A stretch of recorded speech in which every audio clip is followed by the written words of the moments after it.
Good afternoon. We're on record on the Kelsey Fitzsimmons matter, docket 2025-77 CR 311. All counsel and the defendant are present. Thank you. So, before I begin, I'd like to speak to our audience members. I understand that this case has generated a lot of passion and emotion, but you must remember that this is a courtroom and not a sports arena. When I announce my verdict, you must not act out emotionally or visibly or audibly react. So you should leave the courtroom if you believe that you will be unable to maintain your composure. I'd like to start with a few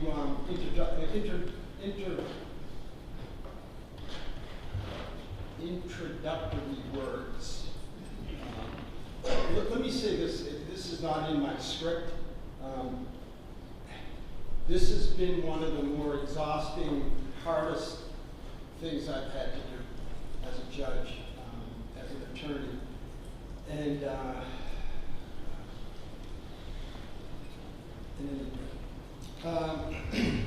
so, as the lawyers know, unlike when a judge presides over a jury waived trial in a civil case, there is no requirement that a judge explain their reasons for reaching a verdict after a criminal bench trial.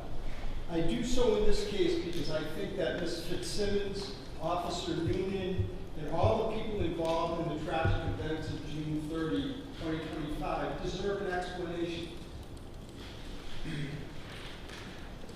Next, I'd like to take the opportunity to publicly thank and commend the attorneys in this case. They all did an exceptional job presenting the evidence and conducting themselves in an extremely professional and civil manner. And they did so under the public spotlight in an emotionally charged case. I commend you. To the extent that any of the prosecutors and attorneys may be vilified or subjected to public scorn for simply doing their jobs, in this case, I say that any such scorn is unfair, unwarranted, and simply wrong. These prosecutors and attorneys fought hard but performed their solemn jobs fairly with the utmost civility and professionalism. They served as a shining example of our adversarial system in operation. Now, I'd like to publicly acknowledge the crucial and often thankless role that police officers perform, a role that Ms. Fitzsimmons herself, like Officer Noonan, willingly and selflessly performed for the citizens of North Andover. For this, you should be thanked, not disparaged. For those that think that serving as a police officer is easy, or that officers don't care or take pride in their work, I say with more than 3 decades of experience in the criminal justice system that you are naive, misinformed, and sadly mistaken. The work of police officers is especially fraught with peril today because of our exceedingly cynical, polarized atmosphere where our citizenry often believes that there is a conspiracy under or around every corner. I saw no evidence of a conspiracy in this case.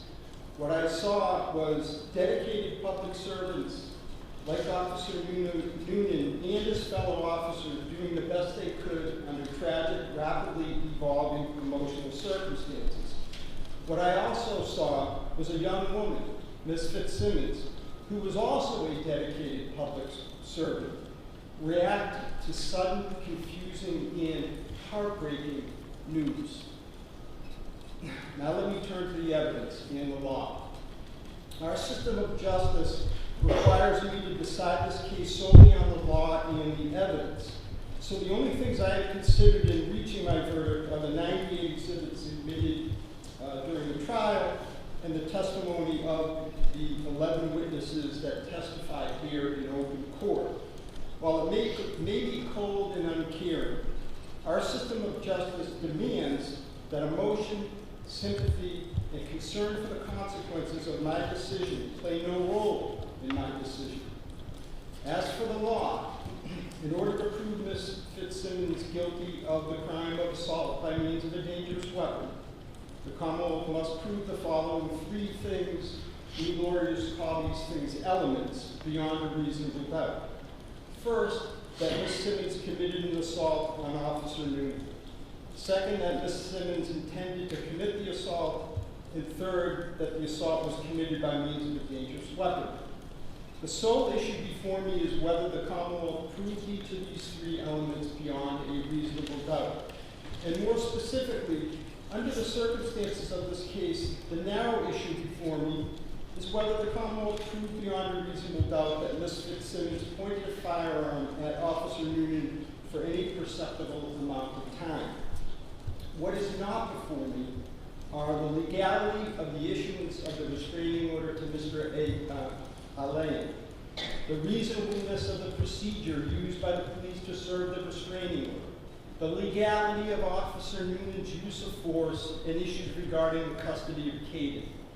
It is not my place to decide these issues or even mention my thoughts on them. I am thankful for this because my role has been hard enough. What has made my job especially difficult in this case is that by and large, I found the testimony of Officer Noonan and Ms. Fitzsimmons to be credible on the material and relevant points. In my experience, this is unusual and somewhat perplexing. On the one hand, Ms. Fitzsimmons credibly testified that she never pointed a firearm at Officer Noonan. On the other hand, Officer Noonan testified that not only did Ms. Fitzsimmons point a gun at him, that she also pulled the trigger. Both agree that it happened in seconds near a narrow doorway, and the crime scene photos show that the door frame was made narrower by a clothes rack containing police uniforms that was to Officer Noonan's left. The door frame was also made, the door frame was made still narrower when Officer Noonan used it to take cover when he drew his firearm. During the closing argument, the Commonwealth argued that it is scientifically and physically impossible for Ms. Fitzsimmons' story to be true because there was a bullet in the chamber, and she said that Officer Noonan shot her without her ever racking the slide after pulling the trigger. I disagree that the evidence reflected that the only way to chamber a round would have been to pull the slide under those circumstances. However, even if I assume that Ms. Fitzsimmons lied about not racking the slide, it does not detract from the adamancy and credibility of her testimony that she never pointed the gun at Officer Noonan, about which he was equally as adamant that she did.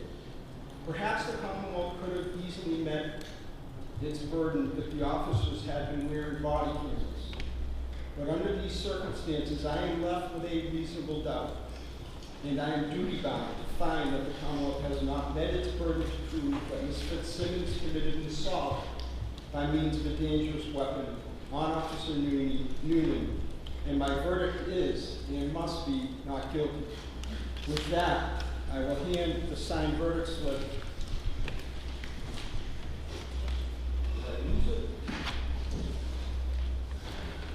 I will hand the signed verdict slip to Mr. Wayne and ask that he advise Ms. Fitzsimmons of her statutory rights. Ms. Fitzsimmons, could you please stand?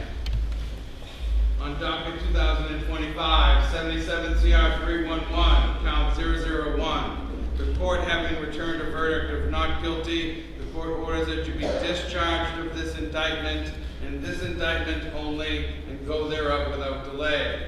Kelsey Fitzsimmons, as required by statute, I must inform you that the records regarding the charges for which you have been found not guilty will be sealed by the Commissioner of Probation and by the court unless you notify the Commissioner of Probation in writing within 10 days that you do not want those records sealed. To request that those records not be sealed, you may use the request not to seal form posted on the trial court's webpage on mass.gov, or a copy of which I will hand to your counsel.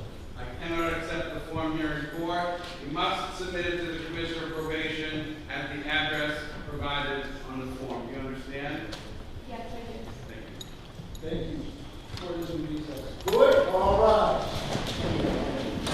Please exit quietly, and thank you once again. Thank you. Folks, there are other sessions still going.